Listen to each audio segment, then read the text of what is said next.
Air conditioning for big buildings. For most buildings, it is, of course, unwise to cool each of your spaces with a separate window unit. Why put a compressor and fan in each room when we might create a more centralized system? A centralized system makes for reduced energy use, fewer pieces of equipment to purchase and maintain, plus fan and compressors are noisy, and the farther we can move them from the occupied spaces, the quieter those spaces will be. Air performs reasonably at carrying cold air, but water is better at heat exchange and does a superior job keeping cold over long distances. For this reason, many buildings, and some campuses or city districts, utilize chilled water.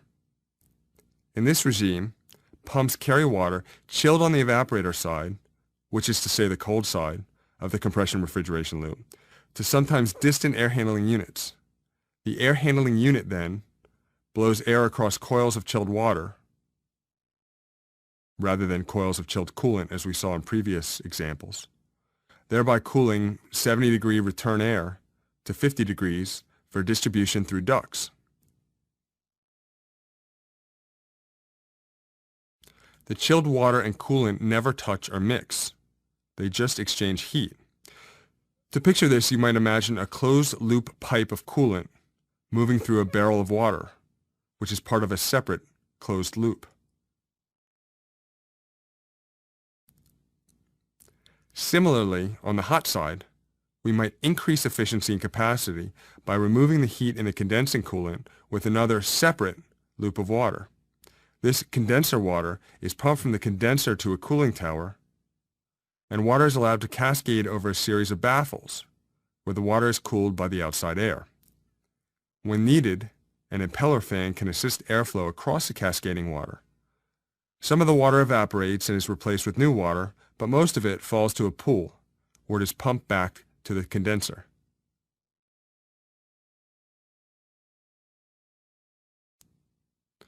This distribution network using water is complicated, but not exceptionally complex. Let's review. Water is cooled by the evaporator and distributed to the air handling units to cool room air. A separate loop of water cools the condenser and carries its heat to the outside air via a cooling tower. You've seen cooling towers on roofs and adjacent to buildings, or as part of central chiller plants. The machine that does the compression refrigeration loop in this layout is termed a chiller.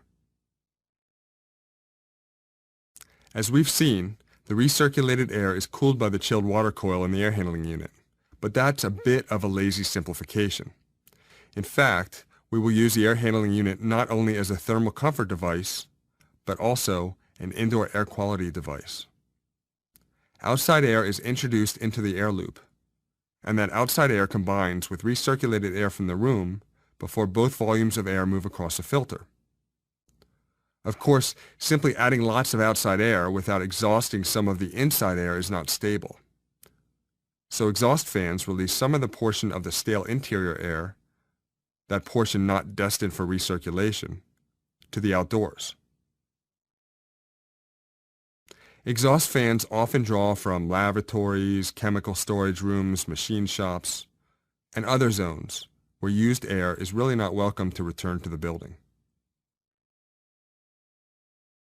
Here we see the compression refrigeration diagram that we've been staring at, only in a more familiar setting. Water, chilled by the evaporator side of a rooftop chiller, the cold side, feeds air handling units, each serving its own floor.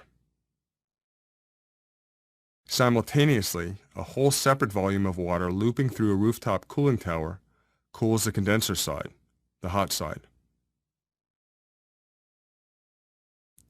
Now from the building section, we return back to the diagram. This is a good time to introduce mechanical heating, which is far more intuitive. For combustion, we require the usual suspects. I've drawn gas here, but it might be coal, or active solar, or oil. Either way, we need fuel, air for combustion, and a way to exhaust combustion air so that it doesn't make building occupants ill. The burning fuel heats water in a boiler, and that water is distributed, either as hot water or as steam, via another loop to coils in the air handling unit. In the cooling season, the chilled water loop is activated, but during the heating months, the hot water loop is activated. The boiler may also serve radiators, which are common on the perimeter of buildings where the mean radiant temperature may otherwise be quite low relative to the indoor air temperature.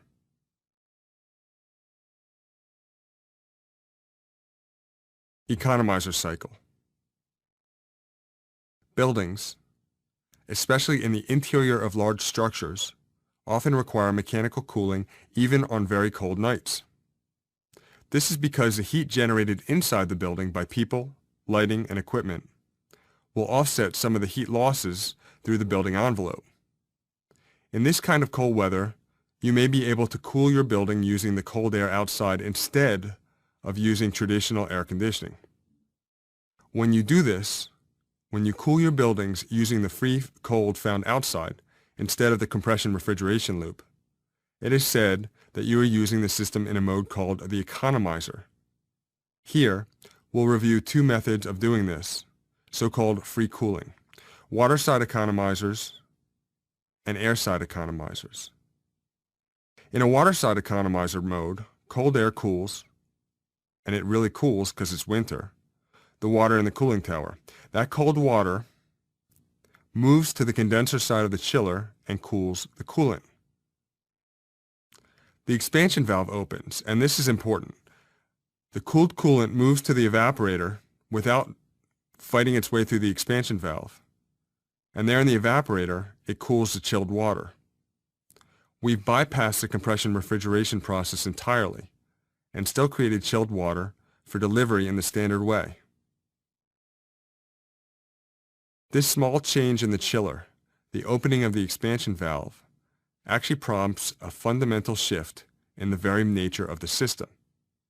Without the expansion valve, there is no high and low pressure, no condensing or evaporating coolant, no state change, and no compression refrigeration loop.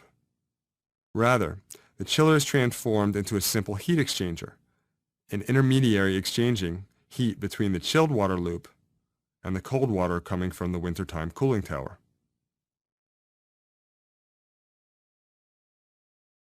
Now, what you just saw is called a water side economizer because it relies on cold air to chill water. Like a water side economizer, an air side economizer uses the cold outside air to bypass traditional air conditioning in an effort to save energy. Why air condition when it's cold outside? In this case, in the air side economizer, it may be more energy efficient to directly introduce cold outdoor air to the inside so your equipment doesn't have to mechanically cool the warmer recirculated air. As a side benefit, this offers superior indoor air quality. All that fresh air replaces what would otherwise be mostly recirculated air. When in the economizer mode, often called free cooling, is deployed, technicians must be mindful that it isn't too cold. Coils in the air handling unit may freeze and bust, or ice may form in the cooling tower, busting that equipment. Often an economizer cycle is not included in a mechanical package when it really should be.